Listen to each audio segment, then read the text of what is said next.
Assalamu alaikum and hello everyone. Before I begin, let me introduce myself briefly. This is Tariqul Islam. I am a student of Department of Banking and Insurance, University of Rajshahi. My student ID is 2010537130. Today I am going to talk about textile and garment sector, which will grow in Bangladesh economy over the next decade. Did you know we have the economic growth, but we have not seen the earning growth? Well, I would like to start my presentations with some learning output.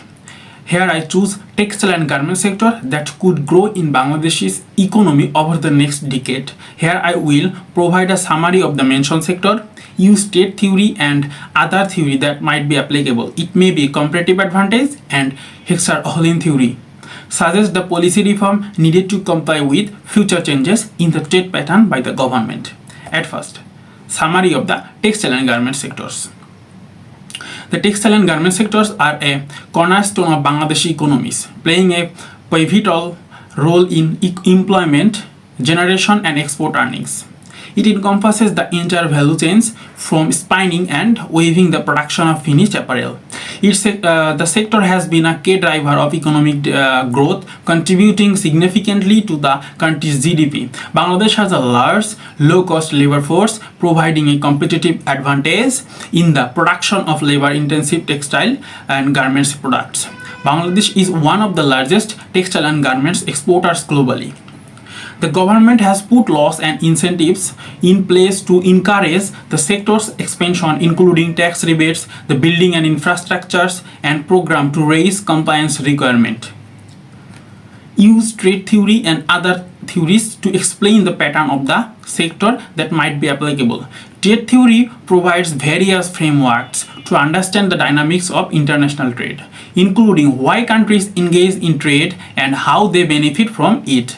These theories can be applied to the textile and garment sector to explain its development and global distribution. Here I will use a few key trade theories, that is comparative advantage and Heckscher-Ohlin theory. At first, comparative advantage explanation. Comparative advantage proposed by David Ricardo asserts that countries should specialize in the production of goods and services in which they have a lower opportunity cost compared to other nations. This leads to mutual benefits when countries engage in trades. Applicable. Bangladesh has demonstrated a comparative advantage in the production of labor incentives goods, particularly textile and garment sectors. The country possesses a large skill and cost-effective labor force, making it well suited for the labor-intensive process involved in textile manufacturing and garment products. Example, consider Bangladesh and United States. Bangladesh has a comparative advantage in producing textile and garments due to its lower labor cost.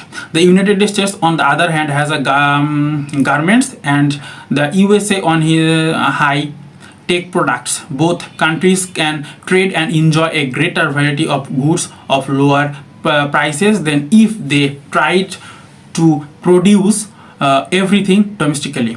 Then Heckscher-Ohlin theory explanation.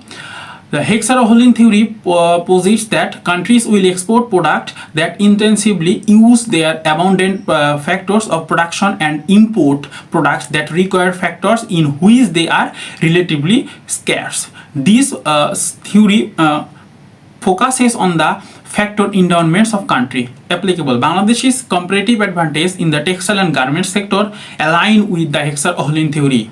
The country's abundant and relatively cheap labor is the primary factor of production in the sector.